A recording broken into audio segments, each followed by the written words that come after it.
Hyrja në qytetin studenti krijon përshtypjen e një transformimi pozitiv me godina të rikonstruktuara, fasada të reja dhe mbështetje nga financues ndërkombëtar.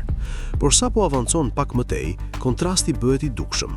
Ndërtesa të amortizuara, mure të dëmtuara dhe kushte që kujtojnë të kaluarën, ende të përdorura nga studentët e sotëm. Pas protestave studentore të vitit 2018, qeveria premtoi përmirësim të plotë të konvikteve përmes paktit për universitetin, duke synuar rikonstruksionin e 13 godinave dhe ndërtimin e një kampusi të ri. Megjithatë, deri në vitin 2026, nga 28 rezidenca gjithsej, vetëm 12 janë rikonstruktuar plotësisht, 2 pjesërisht dhe 13 mbeten pa ndërhyrje.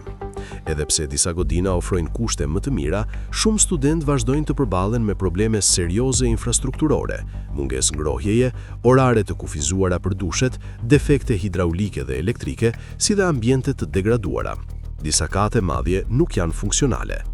Tarifat ndryshojnë sipas kushteve, por vendet në godinat e rikonstruktuara janë të kufizuara dhe zihen shpejt, duke i lënë shumë student pa alternativë tjetër veçse të jetojnë në kushte më të dobta. Për më tepër, kërkesa për pagesë të plotë vjetore ka rënduar situatën financiare të tyre.